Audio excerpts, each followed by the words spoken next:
Rahmatullahi wabarakatuh. Innal hamdalillah nahmaduhu wa nasta'inuhu wa nastaghfiruhu wa nastahdihi wa na'udzu billahi min shururi anfusina wa min sayyiati a'malina may yahdihillahu fahuwal muhtad wa may yudlil falan tajida lahu waliyyan mursyida. Asyhadu an la ilaha illallah wahdahu la syarika lah wa asyhadu anna Muhammadan abduhu wa rasuluh. Qala Allah ta'ala fi kitabihil karim, a'udzu billahi minasyaitonir rajim, ya ayyuhalladzina amanu ittaqullaha haqqa tuqatih wa la tamutunna illa wa antum muslimun wa ba'd. Ma'asyiral mu'minin rahimani wa rahimakumullah. Alhamdulillah, kita bersyukur kepada Allah Azza wa Jalla dengan segala petunjuk yang Allah berikan kepada kita semua. Salawat dan salam kepada Nabi Muhammad sallallahu alaihi wasallam, khairul anbiya'i wal mursalin, sebaik nabi dan sebaik rasul. Ma'asyiral mu'minin rahimani wa rahimakumullah. Kita lanjutkan lagi pembahasan kita sampai di mana? Bab 19 tentang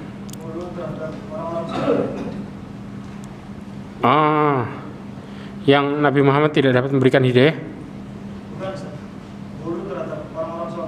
Yang sebelumnya sudah selesai ya? Sudah selesai yang sebelumnya ya? Kayaknya masih sebentar. Masih ada sambungan ya, enggak?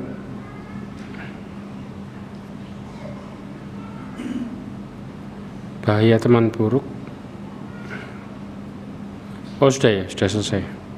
Oke, yang berikutnya adalah penyebab utama kekafiran adalah berlebihan dalam mengagungkan orang saleh. Sebelum kita bahas, kita harus pahami dulu, kalau kita berbicara tentang masalah dalil-dalil tauhid yang ada, ya, menunjukkan begitu banyak luar biasa di mana Allah Subhanahu wa taala memberikan kepada kita penjelasan bahwa satu-satunya yang berhak disembah hanyalah Allah Subhanahu wa taala.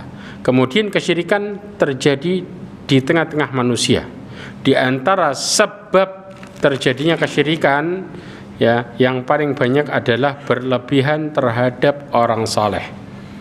Ya, dan ini merupakan sebab kesyirikan yang paling pertama di muka bumi. Ya, sebagaimana Allah Subhanahu wa taala gambarkan, ya, berlebihan terhadap orang saleh, ya, di dalam Al-Quran surat Al-Isra ayat 56-57. Coba dibaca.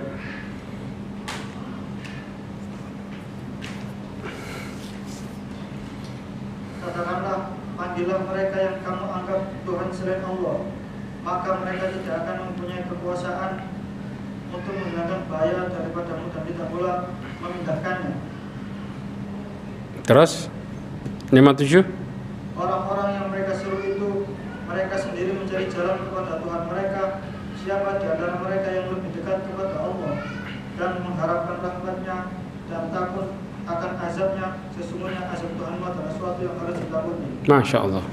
Coba perhatikan, orang-orang saleh yang dikira bisa mengabulkan permintaan orang-orang yang meminta kepadanya. Kalau kita bicara di posisi mati, ya, ya, maka Allah mengatakan qul ud'ul ladzina za'amtum min dunihi fala yamlikuna kashfad durri 'ankum wala tahwila. Ya, yang dianggap sebagai sekutu Allah tadi, mereka tidak akan mempunyai kekuasaan untuk menghilangkan madarat, ya, dan tidak bisa memindahkannya. Maka Allah mengatakan ulaika alladzina yad'una yabtaghuna ila rabbihimul wasilata ayyuhum aqrabu wa yarjuna rahmatahu wa yakhafuna 'adzabah. Yang disebut, yang mereka minta tadi, ya, pada dasarnya mereka itu mencari jalannya sendiri. Orang-orang saleh tadi sebenarnya mencari jalannya sendiri. Kenapa? Dengan cara siapa yang paling dekat kepada Allah Azza wa Jal dan mengharapkan rahmatnya dan takut tentang adabnya. Jadi berarti orang soleh bisa nggak mendengarkan doa-doa orang yang minta doa kepadanya? Nggak bisa. Mereka sibuk ya memikirkan urusan pribadinya sendiri. Kalau sudah sibuk memikirkan urusan pribadinya, ini di posisi kematian nih. Ya, bagaimana mereka bisa mendengarkan orang-orang yang diminta kepadanya? Meminta kepada dirinya untuk menyampaikan kepada Allah, nggak mungkin. Dan Allah SWT sebutkan permasalahan ini. Kemudian awal mulanya terjadi kesyirikan Allah sebutkan di dalam surat Nuh ayat 23. Bicara tentang orang saleh juga. Surat Nuh ayat 23 coba. Dan mereka berkata, janganlah sekali-kali kamu meninggalkan penyembahan Tuhan kamu, dan jangan pula sekali-kali kamu meninggalkan penyembahan Wat, dan jangan pula Suwa, Yahud, Ya'ub, dan Nasr. Ya, Rasulullah mengatakan asma'ur rijal salihin, hadis riwayat Imam Bukhari. Ya, semua yang disebutkan ada 5 kan? Apa? Wat, Suwa, Ya'uth, Ya'uq sama Nasr. 5 ini 5 nama orang saleh. Siapa? Min qaumi Nuh, dari kaumnya Nabi Nuh. Awal mula terjadinya gimana? Nah ini dia. Terjadinya falamma halaku auha syaitanu ila qaumihim. Perhatikan caranya. Dan itu dari zaman ke zaman selalu sama. Setelah 5 orang saleh ini meninggal, judulnya bukan hidup, meninggal. Jadi syirik terjadi berawal dari 5 orang ini meninggal. Jelas? Terjadi nggak setelahnya? Zamannya kaum kafir Quraisy yang dikultuskan siapa? Lata, Uzza, Manat sama Hubal. Orang soleh bukan? Soleh semua. Mereka terinspirasi dari ini. Dan judulnya meninggal juga, sama persis.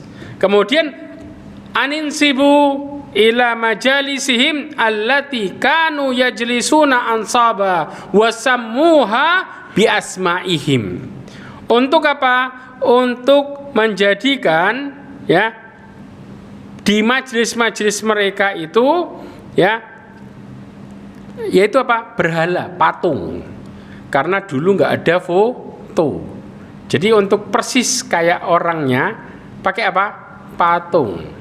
Kemudian diberikan nama sesuai nama orang soleh tadi. Ditaruh di majelis-majelisnya. Tujuannya buat apa? Menginspirasi aja. Biar apa? Bukan mereka nggak ngomong minta, enggak. Diinspirasi aja. Biar apa? Ingat, ini guru-guru kita nih, nasihatin kita A, B, C. Dan itu terjadi, subhanallah ya ikhwah. Ya.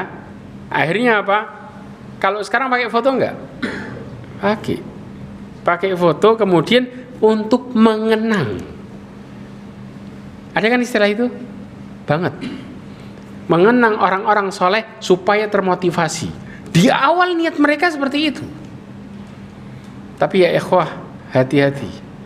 Ilmu hilang pelan-pelan, mulai pemikiran seseorang geser. Ini yang terjadi. Sehingga Rasulullah mengatakan apa? Dikatakan di awal fafa'alu falam tu'bad. Mereka melakukan sesuai dengan apa? Nasihatnya setan. Tapi nggak disembah. Belum disembah, belum. Ya. Kemudian hatta idza halaka haula, generasi itu meninggal semua. Apa yang terjadi? Tanassakhal ilm ubidat.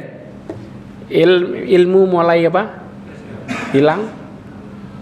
Maka mulai disembah dengan mengatakan apa? Dulu nenek moyang kita kalau mau minta nyampaikan ke orang soleh ini supaya disampaikan ke Allah. Itu awal terjadinya. Dan selalu bergulir dengan kasus yang sama. Ya. Makanya pertama kali kesyirikan karena berlebihan dengan orang saleh. Sedangkan kalau kita melihat Rasulullah SAW, ya, apa yang dikatakan oleh Rasulullah SAW dinukil dari ya Abdullah ibn Abbas, dia mendengar Umar bin Khattab berkata di atas mimbar bahwa sesungguhnya kata Umar bin Khattab, aku mendengar Nabi SAW mengatakan, hadis riwayat Imam Bukhari, ya, disebutkan la tatruni kama atratin nasara ibna Maryam fa inna ma'ana abduhu faqulu abdullahi wa rasuluh. Janganlah kalian berlebihan dalam memujiku sebagaimana orang Nasrani berlebihan dalam memuji Nabi Isa. Ya, sesungguhnya kata Rasulullah, aku hanyalah hamba Allah. Tahu istilah hamba? Hamba ini ngikutin apa perintah Allah, tuannya yang punya. Ya, kemudian maka katakanlah hamba Allah dan utusannya. Bayangin, Rasulullah mengedepankan kata-kata hamba Allah dulu, bukan utusannya dan hamba Allah. Enggak, kata Rasulullah, fa'laqulu Abdullah wa rasuluh. Ini kenyataan yang terjadi. Kenapa? Karena Rasulullah SAW mengatakan ini kepada kita supaya kita melakukan semua kembali kepada Allah. Pernah seorang sahabat mengatakan, Masya Allah wa syi'ta. Ini semua karena terjadi karena Allah dan karena kehendakmu. Kemudian Rasulullah marah. Kenapa? Apakah engkau ingin menyekutukan Allah, menjadikan aku sebagai sekutunya? Hati-hati. Dengan cara ini, maka Rasulullah SAW marah luar biasa. Karena ini sama dengan menyamakan kehendak Allah dan kehendak Rasul. Ya.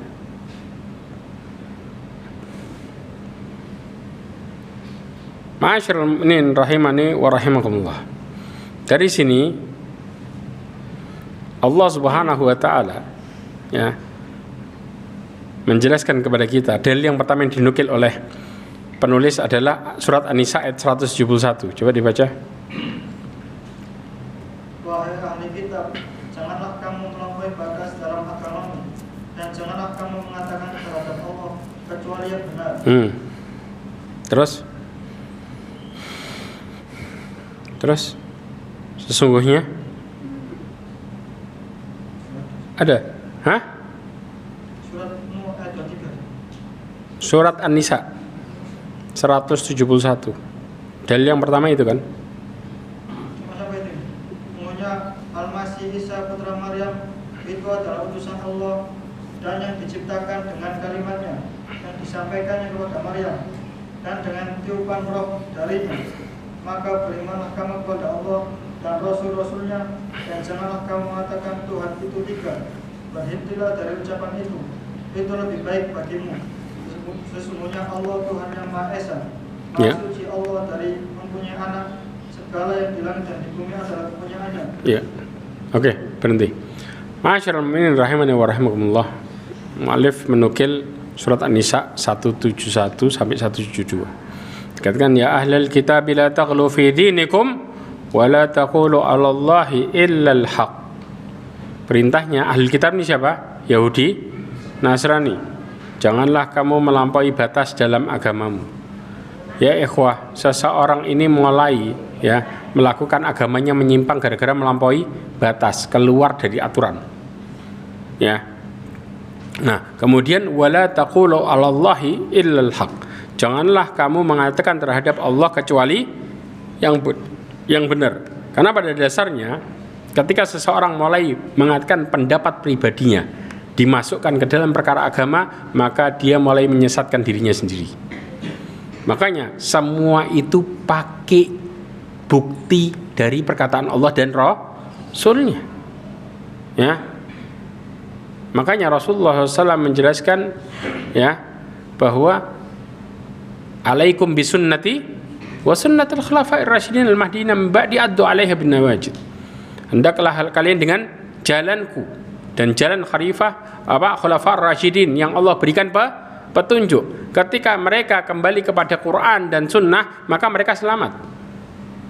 Ya. In tamassaktum bihima lan tadillu abada. Apa itu? Kitab Allah wa sunnati. Kalau kalian memegang kedua perkara ini, kalian gak akan pernah sesat selamanya. Quran dan sunnah. Ketika seseorang mulai pakai pendapat pribadi campur di agama, maka mulai mereka main tebak-tebakan dalam perkara agama. Kalau sudah main dalam perkara tebak-tebakan, berarti bercampur dengan hawa nafsu. Ya, sehingga muncul mulai syaitan menggoda seseorang pakai logikanya. Akhirnya masuk akal tuh, naudzubillah min dzalik. Ya. Kemudian di sini Allah Subhanahu wa taala memberikan percontohan tentang Nabi Isa. Innamal masihu Isa bin Maryam Rasulullah wa kalimatuhu alqaha ila Maryam. Kalimatnya, tahu maksudnya kalimatnya? Kalimatnya ini kembali kepada siapa? Kalimatnya Allah. Yaitu apa? Allah menciptakan Nabi Isa dengan kata-kata apa? Kun fayakun. Betul. Ya. Maka kemudian kelak pada hari kiamat Allah Subhanahu wa taala akan minta persaksian Nabi Isa. Ya. Tentang bagaimana, apakah engkau menyuruh orang-orang untuk menyembahmu? Surat Al-Maidah 116.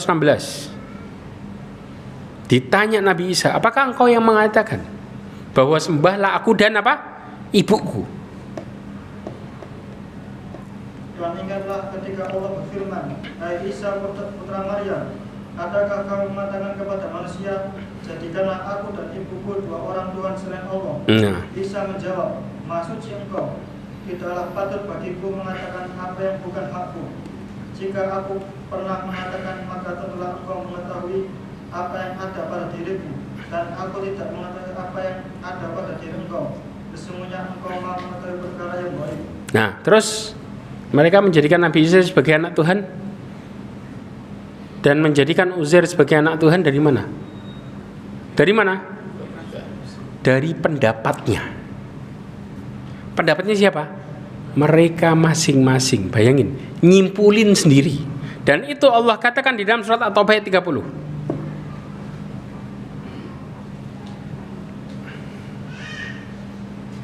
Na'udzubillah min dzalik. Makanya ini ngerinya orang mulai pakai geser, pakai pendapat, keluarlah perkara ini. Lanjut. Orang-orang Yahudi berkata, Uzair itu putra Allah, dan orang-orang Nasrani berkata, Al-Masih itu putra Allah. Demikian itu ucapan mereka dengan mulut mereka. Nah, terus mereka meniru perkataan orang-orang kafir yang terdahulu. Nah, dilaknati Allah mereka, bagaimana mereka sangat berbalik. Subhanallah ya ikhwah. Ini yang terjadi. Ya. Orang-orang Yahudi dan Nasrani karena kaum yang pernah diturunkan kepada mereka kitab. Ya, Allah memanggil mereka dengan panggilan supaya mereka kembali kepada kebenaran yang dulu pernah diturunkan kitab kepadanya. Makanya kemudian Allah Subhanahu wa taala mengatakan la taghlu fi dinikum. Istilah ghulu, melampaui batas, dalam bahasa Arab disebut taghlu adalah masdar dari berupa isim nakirah. Yang artinya apa? Dalam usul fiqh disebutkan kalau datang isim nakirah dalam konteks kalimat negatif, maka memberikan faedah keumuman.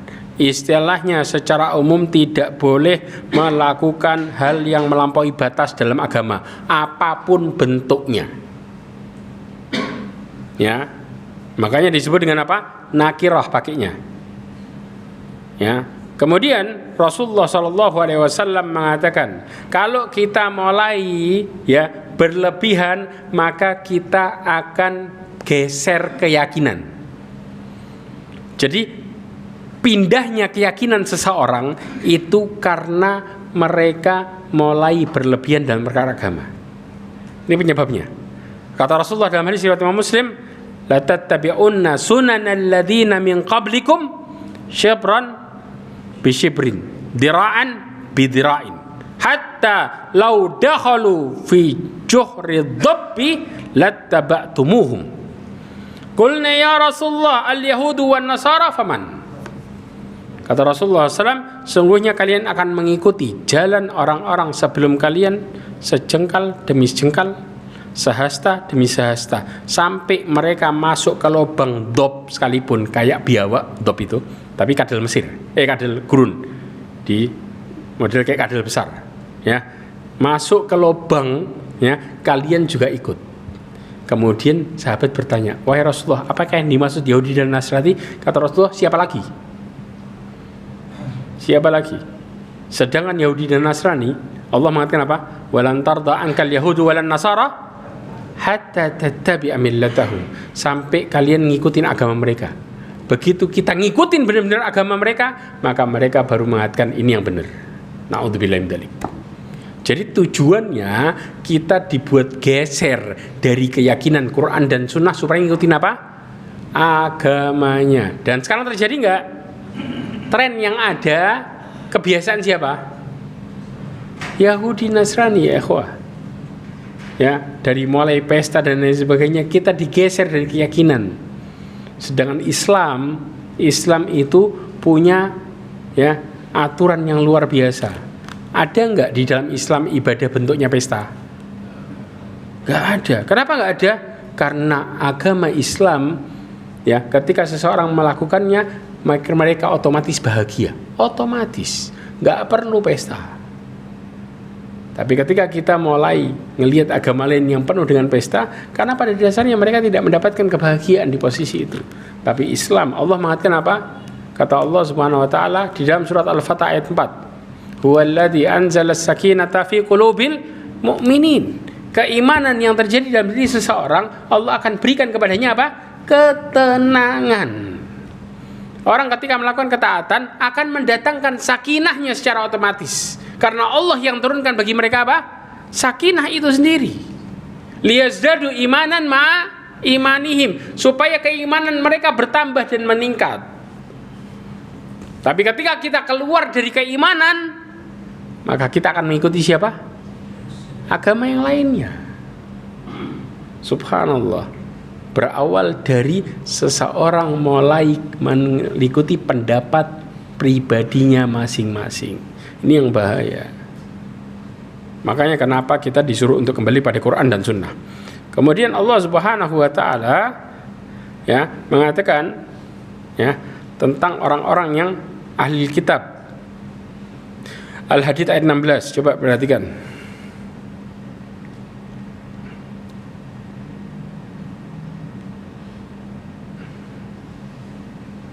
Orang kalau sudah mulai geser, apa efeknya? Nah, ini dia. Belumkah datang waktunya bagi orang-orang yang beriman untuk tunduk hati mereka mengingat Allah dan kepada kebenaran yang turun kepada mereka, dan janganlah mereka seperti orang-orang yang sebelumnya telah diturunkan Alkitab kepadanya. Nah, terus? Kemudian berlalulah masa yang panjang atas mereka. Terus? Lalu hati mereka menjadi keras. Nah. Dan kebanyakan di antara mereka adalah orang-orang yang fasik. Nah, dulu sebelumnya Yahudi dan Nasrani diturunkan apa? Kitab. Pendek apa panjang tuh waktunya? Panjang. Tetapi karena mereka berlebihan dalam perkara agama, justru malah menghasilkan pembangkangan. Jadi orang keluar dari ketaatan, hatinya tambah keras. Ya. Makanya Allah Subhanahu wa taala sebutkan di dalam surat Al-An'am ayat 43. Kenapa mereka menjadi keras? Kalau sudah keluar dari ketaatan, wali mereka siapa? Apa yang diperbuat setan? Perhatikan. Maka mengapa mereka tidak memohon kepada Allah dengan tunduk merendahkan diri ketika datang siksaan kami kepada mereka? Bahkan hati mereka telah menjadi keras, dan setan pun menampakkan kepada mereka kebagusan apa yang selalu mereka kerjakan. Nah, jadi kalau seseorang mulai masuk dalam jebakan setan, justru mereka semakin keras hatinya, keras untuk menerima petunjuk, susah untuk menerima petunjuk, seperti batu yang nggak bisa dimasukin apa-apa. Ini efeknya, ya. Karena syaitan menghiasi seakan-akan yang mereka perbuat adalah sebuah kebenaran. Nah, kemudian kita kalau lihat diagramnya, ahli kitab itu, ya, ada Yahudi sama Nasrani. Yahudi hulunya dalam masalah apa?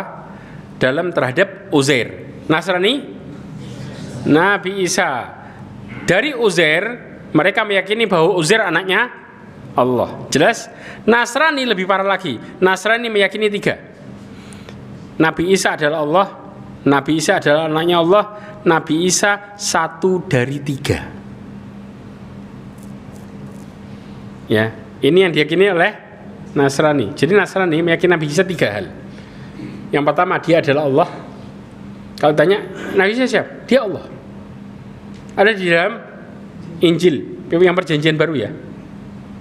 Ya. Kemudian yang kedua, Nabi Isa adalah anak Allah. Ya. Kemudian Nabi Isa adalah 1 di antara 3. Mereka kalau menganalogikan 1 di antara 3, ya, kalau dilihat 1, yaitu apa? Kopi, contoh. Kalau diurai apa? Kopi, air, gula. Betul enggak? Dicampur jadi kopi. Itu analogi Trinitas. Pakai ilmunya kopi. Bingung gitu. Dan itu realita ya. Jadi kalau pastor ditanya, mereka akan menganalogikan seperti itu. Ya. Istilahnya ilmu udek-udek gitu. Bingung kita sampean. Subhanallah. Nasallallahu alaihi wasallam. Ya. Jadi kalau agama nggak ngikutin dalil, akhirnya pakai logika. Dan ini yang terjadi. Makanya banyak orang Nasrani mereka ragu sendiri. Lah kok bisa? Sedangkan Allah mengatakan apa? Lam yalid wa lam yulad.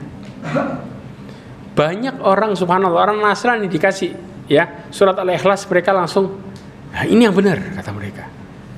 Karena benar-benar masuk bisa diterima dengan akal manusia luar biasa. Ya. Kenapa terjadi hulu? Karena seseorang menyamakan manusia sama Allah. Ya ikhwah, syirik terjadi gara-gara apa? Mulai pakai logika apa? Bahwa raja butuh menteri, betul nggak? Maka kalau mau ketemu raja harus lewat menterinya. Sedangkan Allah sama raja sama apa beda? Beda. Allah nggak butuh makhluknya. Walam yakun lahu kufuwan ahad. Nggak butuh makhluknya. Kalau sudah nggak butuh makhluknya, maka jangan disamakan dengan raja. Ya. Kemudian yang berikutnya tentang, nah ini balik lagi. Kalau kemudian Rasulullah SAW setelah meninggal nggak bisa dimintain doa, sekarang pertanyaannya, Nabi yang masih hidup siapa? Siapa yang nyebut Nabi Khidir tadi? Masya Allah. Ya, Nabi Isa sah.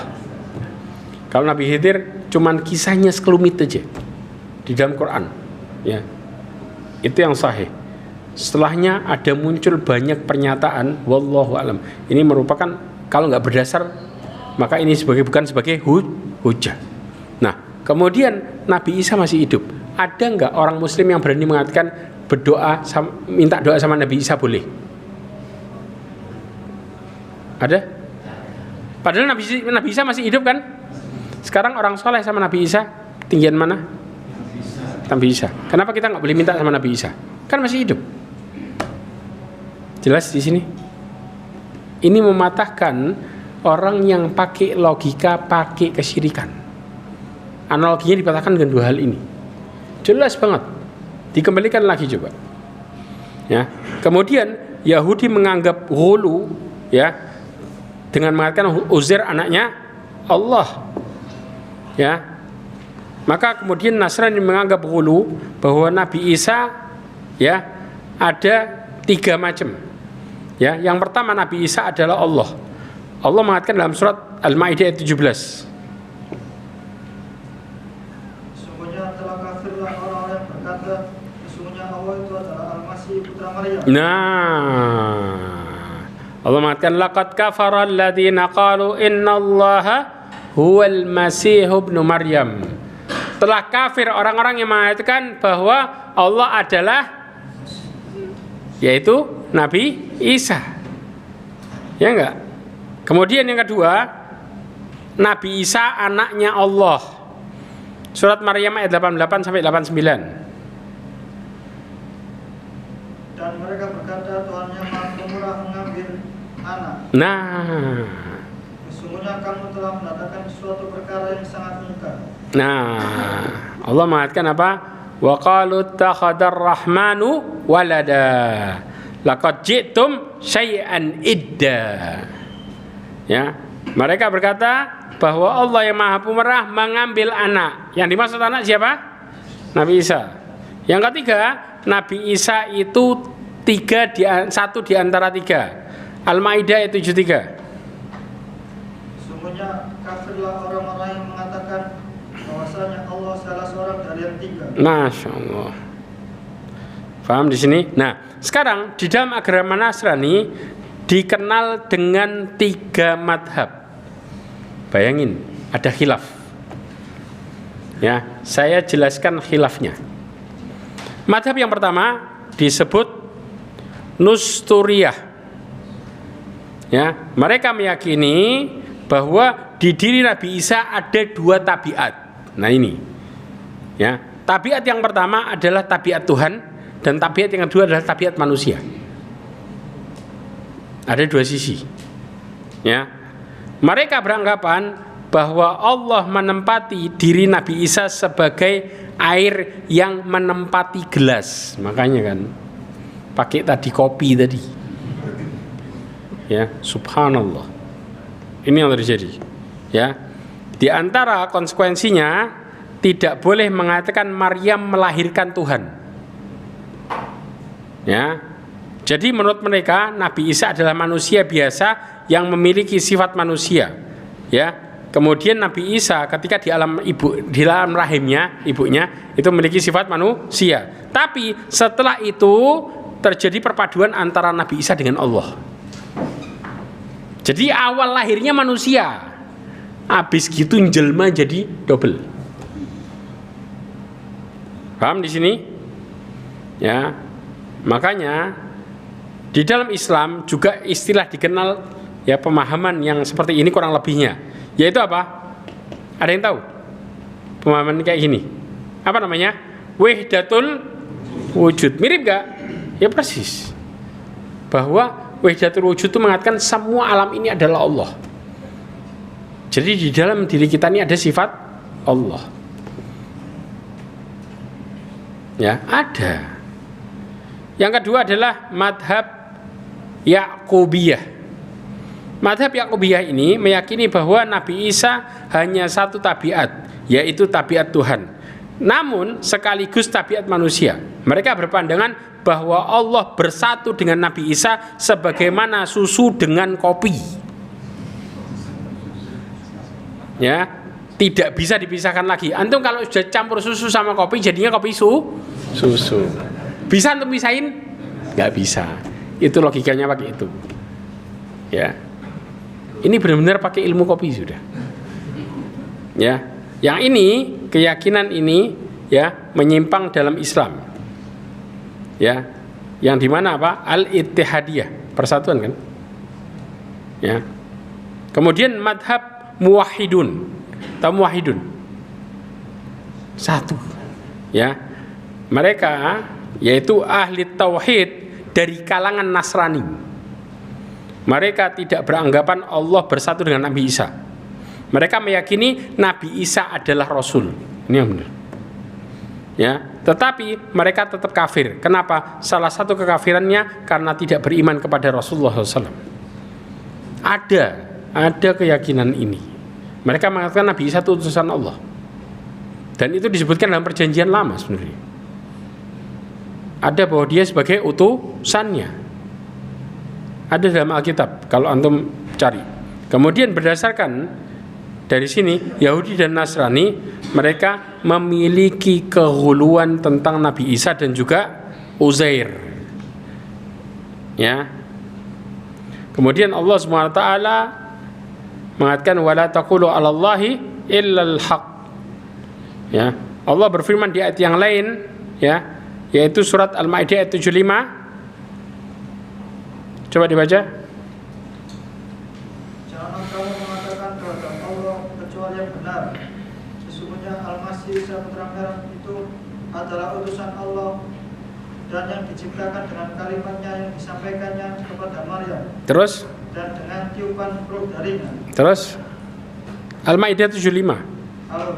Al-Masih putra Maryam itu adalah seorang rasul dan sesungguhnya telah berlalu sebelumnya beberapa rasul. Nah, terus Dan ibunya seorang yang sangat benar. nah, terus Dua-duanya biasa memakan makanan. nah, kenapa Allah katakan kana ya'kulani ta'am?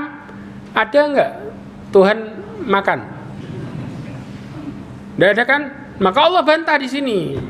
Allah katakan kana ya'kulani ta'am. Ya, keduanya makan makanan, menunjukkan adalah manusia. Ya ikhwah, Nabi itu punya tabiat manusia. Makanya Allah katakan dalam surat Fussilat ayat 6. Ya, juga dalam surat Al-Kahfi ayat 110, bunyinya sama. Apa itu? Di awalnya, ya. Qul innama ana basyarum mithlukum. Katakanlah saya manusia seperti kalian. Makanya kemudian para nabi punya sifat manusiawi. Bentuknya apa? Di antaranya lupa. Itu nggak bisa dihilangkan. Karena apa? Sifat manusiawi di sini. Ya. Kemudian lanjut lagi ayatnya. Tadi belum? Ya. Perhatikan bagaimana kami menjelaskan kepada mereka ahli kitab tanda-tanda kekuasaan kami. Kemudian perhatikanlah bagaimana mereka berpaling dari memperhatikan ayat-ayat kami itu. Ya. Di sini Allah Subhanahu wa taala ngingetin kita bahwa antara Nabi Isa dengan rasul-rasul sebelumnya itu sama. Yang pertama apa? Sama-sama utusan Allah, betul? Yang kedua, sama-sama manusia. Yang ketiga, sama-sama dilahirkan dari perut manusia. Yang keempat, makanya disebutkan ibunya enggak? Ibu di sini posisinya apa? Melahirkan. Ada Nabi Isa tiba-tiba muncul? Enggak ada kan? Dilahirkan kan? Nah, oke. Ya. Kemudian apa? Sama-sama diturunkan kepada mereka kitab. Sama-sama makanan, sedangkan Tuhan enggak butuh makan. Kemudian mengapa mereka membedakan Nabi Isa dengan Tuhan-Tuhan dengan rasul-rasul yang lain? Jelas di sini. Padahal Allah nyebutin di dalam Al-Maidah 75 ini sifat Nabi Isa sama dengan Rasul sebelumnya, sama-sama dilahirkan, sama-sama manusia, sama-sama makan. Selesai. Makanya kadang-kadang orang mulai ingkar umatnya, subhanallah ya ikhwah. Umatnya ya yang terdahulu mereka justru protes ketika Nabi itu dari manusia. Kenapa? Kenapa diutus Nabi yang mereka apa? Sama-sama makan, kemudian sama-sama jalan di pasar. Ini benar, ya. Saya buktikan Allah Subhanahu wa taala surat Al-Furqan ayat 7. Coba perhatikan. Dan mereka berkata, mengapa Rasul itu memakan makanan dan berjalan di pasar-pasar? Nah, mengapa tidak diturunkan kepadanya seorang malaikat agar malaikat itu memberi peringatan bersama-sama dengan dia? Kemudian Al-Furqan 20. Dan kami tidak mengutus rasul-rasul sebelummu, melainkan mereka sungguh memakan makanan dan berjalan di pasar-pasar. Subhanallah. Dan kami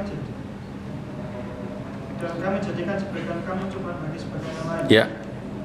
Bahkan Rasul itu manusia. Kenapa? Mereka nikah enggak? Ya. Ar-Ra'd 38. Walaqad arsalna rasulan min qablika wa ja'alna lahum azwajan wa dzurriyyah. Jadi ini sifat manusia banget ya ikhwah. Coba. Dan sesungguhnya kami telah mengutus beberapa rasul sebelum kamu dan kami memberikan kepada mereka istri-istri dan keturunan. Ya, maka inilah yang disebut dengan sifat manusiawi. Bahkan Rasulullah SAW mengatakan tentang Nabi Adam yang lupa. kita lupa semua kan? Karena nenek moyang kita Nabi Adam lupa. Kata Rasulullah SAW, nasya Adamu fanasya dzurriyyatuh. Ya, Nabi Adam lupa, maka anak turunannya ikut lupa juga. Ini menunjukkan bahwa kita semua adalah manusia. Jadi tidak bisa disandingkan dengan Allah Azza wa Jal. Walaupun kedudukannya mulia di sisi Allah sekalipun, tetap kita manusia. Dan kita termasuk sebagai alam. Alam itu adalah semua yang Allah ciptakan. Ciptaan enggak kita? Makanya Allah katakan alhamdulillahi rabbil alamin. Kita masuk ke dalam alam itu tadi. Ya. Jadi ini untuk mematahkan keyakinan apa? Wahdatul wujud. Bahwa Allah katakan alhamdulillahi rabbil alamin. Ya, Rabbnya semesta alam. Jadi yang lainnya disebut semesta alam. Dah. Wallahu a'lam bishawab. Insyaallah yang berikutnya ya, kita akan bahas lagi dalil yang lainnya tentang bagaimana ketika Nabi Nuh berdakwah dengan kaumnya supaya meninggalkan sesembahan. Apa yang dikatakan oleh kaumnya dan apa yang kita bisa ambil dari pelajarnya, insyaallah kita lanjutkan di pertemuan berikutnya. Mudah-mudahan apa kita pelajari hari ini memperkuat keimanan kita dan ketaatan kita kepada Allah Subhanahu wa taala. Mudah-mudahan Allah Subhanahu wa taala menjadikan kita orang-orang yang bertauhid dan keturunan kita semua, menjauhkan diri kita dari kesyirikan, serta mudah-mudahan Allah tutup hidup kita semua dengan husnul khatimah. Amin ya rabbal alamin. Subhanakallahumma wa bihamdika asyhadu an la ilaha illa anta astaghfiruka wa atubu ilaik wa akhiru da'wana alhamdulillah. Assalamualaikum warahmatullahi wabarakatuh.